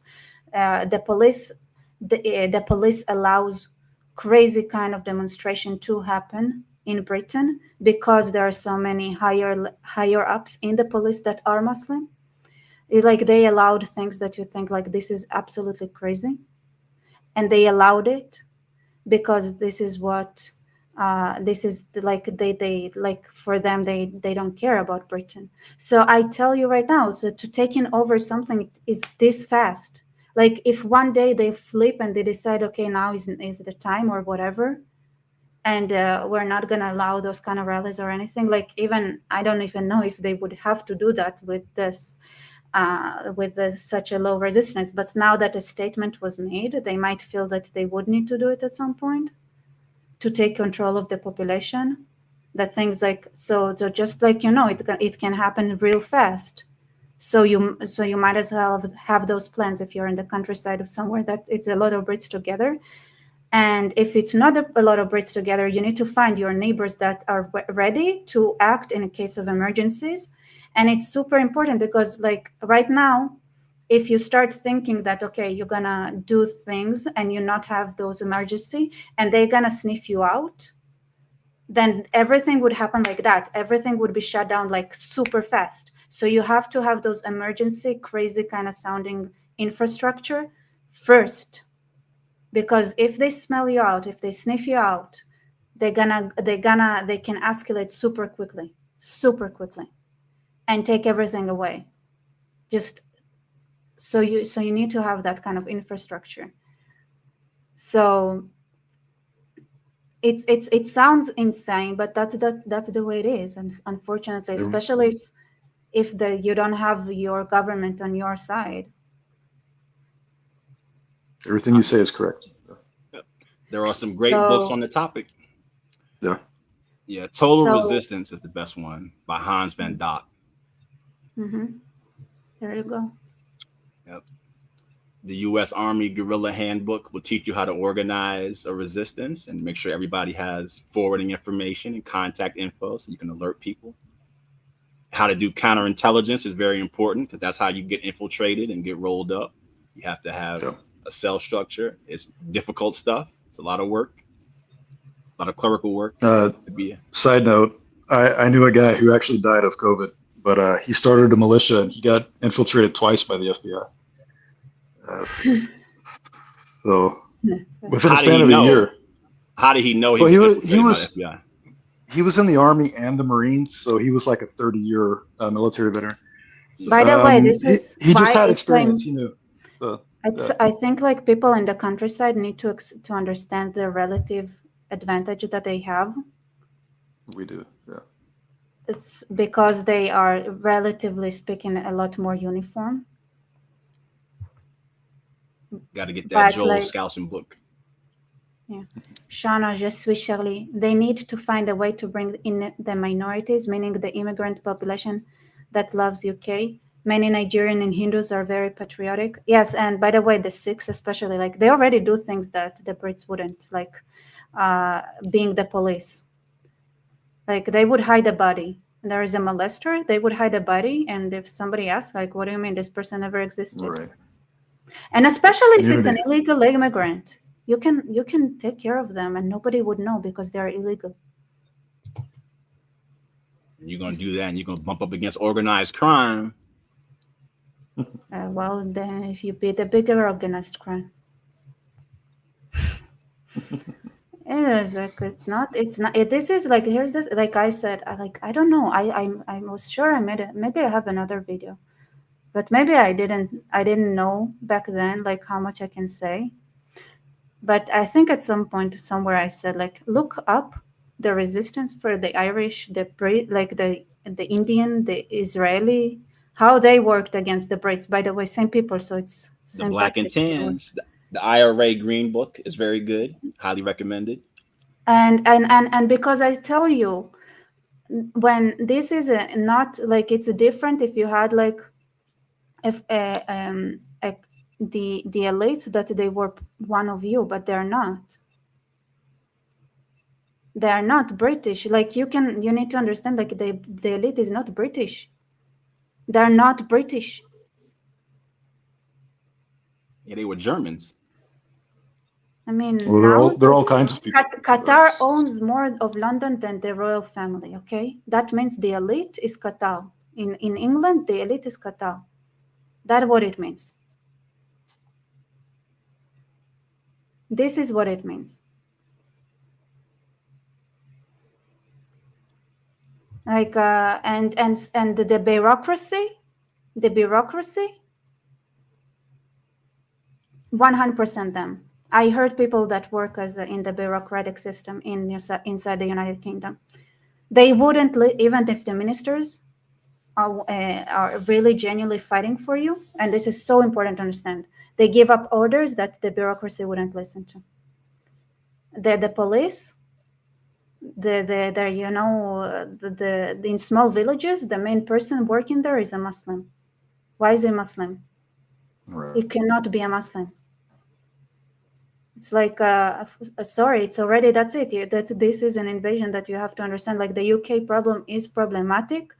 It's not like Israel. So in Israel, it's different, right? As stupid as our elites might be, they're not foreign. They're part of the country. Shana, and they were compromised, some of them as well, but like in general, the Sikhs are a key. Yeah, the Sikhs are key. They could train some of those Glasgow boys. They could be like a Houthis were for US during the revolution. Yeah, 100%. And also start thinking that how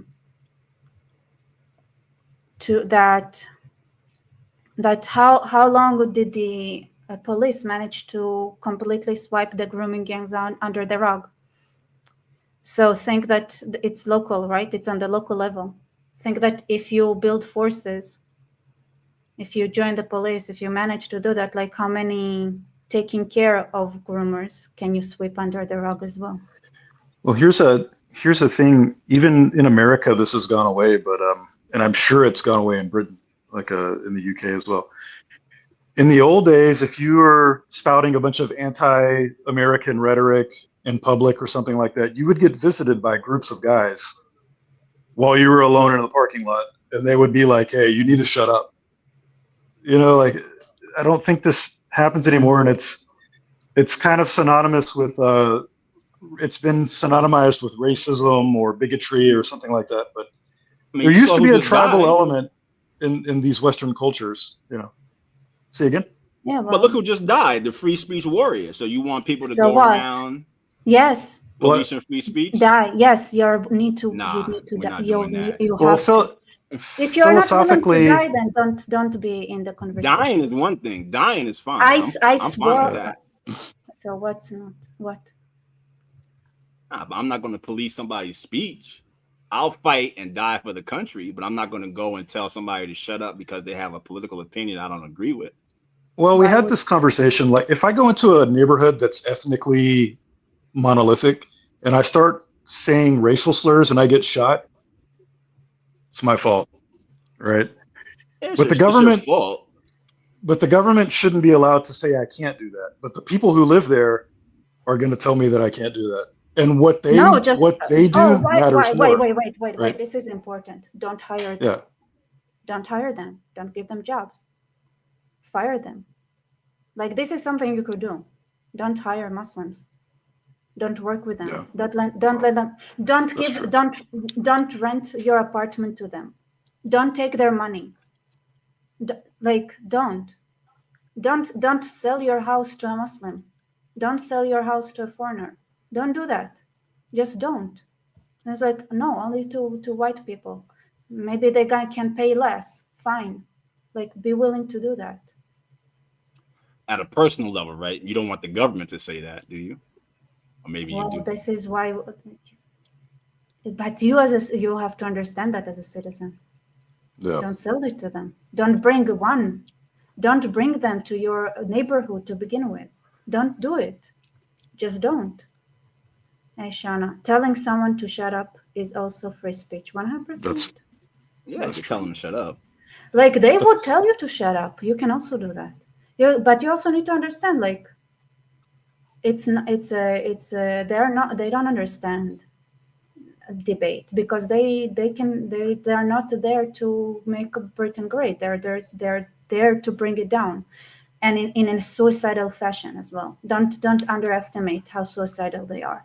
It's not only that the argument of, hey, we should be like working together to make Britain awesome because it's going to benefit all of us, not going to work. It's also that even if they would die with it, it's not an argument. Even if you tell them, hey, you're going to be the first victim, they wouldn't care. Okay, they're suicidal as well. I agree. It's very important. All right, that's it. And on this lovely note, I'm going to wrap it up and say good night, everybody. Good night, everyone.